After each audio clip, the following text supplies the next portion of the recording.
Good morning and welcome to Rise and 9. It is Tuesday. Yeah, December 9th. Going to be a warm day ahead today. Yeah, I mean, comparatively. relatively speaking, yes. Upper 30s, we'll take it after what we've been experiencing lately. Yep, and then we'll have what could feel like blizzard-like conditions with a lot of wind and all that snow we have on the ground. Yeah, first alert day for tomorrow, so want to keep an eye on the forecast. Really all week long. It's a pretty active week headed into a frigid weekend. Right, but the first alert day is just for tomorrow. Correct, yeah. So that's for those heavy winds like you mentioned, possibly blizzard-like conditions for parts of the TV9 viewing area. Yeah, lots of news today that we're watching, though. Starting out with these cuts coming to the Cedar Rapids School District. They're trying to figure out how to address $11 million in a budget deficit.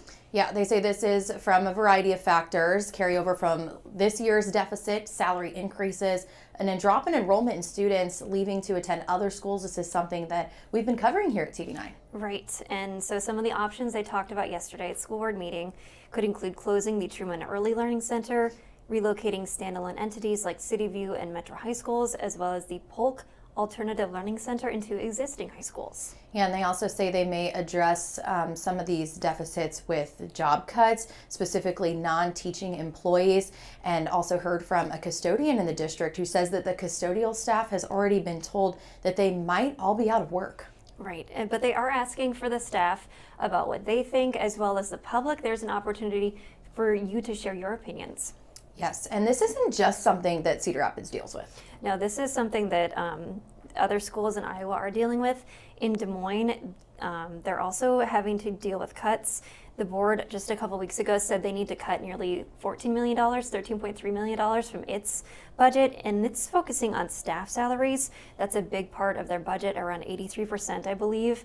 And they said that's something they're working on because funding is very closely tied to enrollment. Yeah, so trying to figure out how to address the gap with some of these school districts, not just in Cedar Rapids, but in other parts of the state as well. And the reason why Des Moines says its funding is short is because it says it's due to the low rate of growth in supplemental state aid in recent years, and it says that that means significant cuts in funding for public schools in general.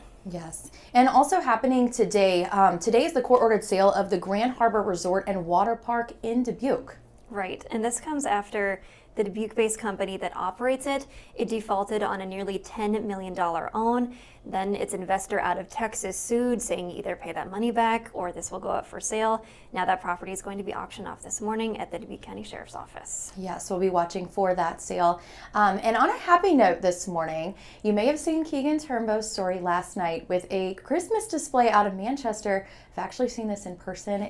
You can't miss it. It glows down the block. Yeah, do you know where this is exactly? Yes, this is on Butler. This is on Butler in Manchester, Butler Street, I believe it is. Okay. But yes, it is a corner house, and the entire thing, like trees, house, yard, it is all lit. If you haven't seen it, then something worth checking out for sure. But he's been doing this for over 2 decades now. Right, and it's just, if you can see the video, he has the lights all around this tree that's a huge tree, not even an evergreen or something, just like a regular maple or oak or something. I don't know how you would even get that up. There must be a special tool on a pole or something. Yeah, I'm picturing that he used a pole. I know my dad used to do all-out Christmas lights when we were little kids, and he would take our pool pole. We used to have a pool at our old house. He would take the pole that was used to clean the pool and put a hook on the end. There you go. And that was how he would reach our big oak trees.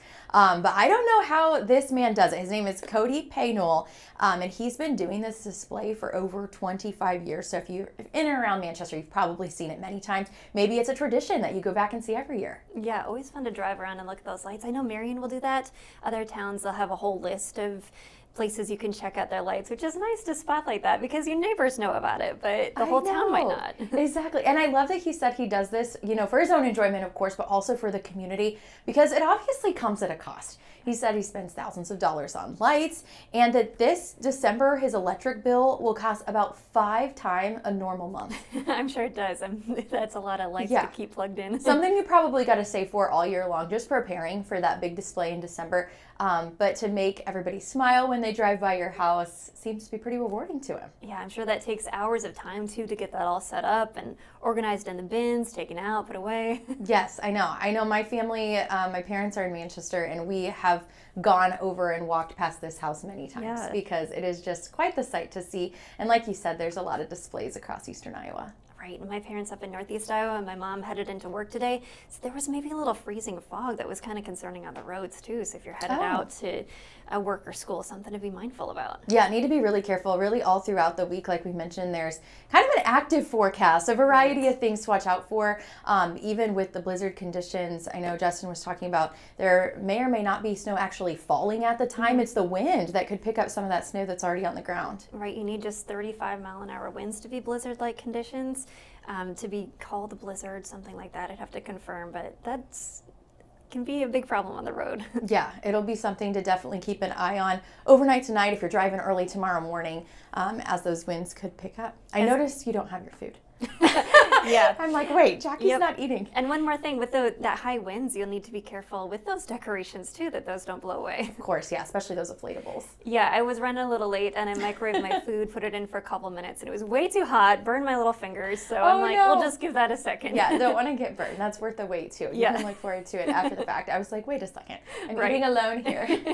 Did you bring something good today? I brought leftover broccoli soup, so the whole office will smell bad. No, I think it smells great. I know people always apologize when they heat things up in the microwave, and I'm like, I think it all smells good. It never bothers me whatsoever. We could have much worse smells. We're from Iowa. We know what a farm steak can smell like. Right, yeah. No, I don't think it's bad at all. That'll be so good. Yeah, need something warm to keep you warm. Yeah, exactly. I made that sheet pan stir fry again last night. It was great the second time around. Yeah, that sounds good. I was maybe going to do some baking tomorrow or maybe today even. Need to bring I have a holiday party coming up. I need to bring a salad, so I'm thinking Oreo fluff sounds good. Oh, that sounds good. I haven't had that in a really long time. Yeah, and I was thinking I could use little mini Oreos to make a tree on the top. That would be nice. That would be so fun. Yeah, it's so fun this time of year, all the different festive things that you can get into, whether it's baking or checking out Christmas lights or one of the many events we have here in Eastern Iowa. Yeah, lots of fun stuff. Yes. Thank you so much for joining us on this edition of Rise and 9. Have a great day.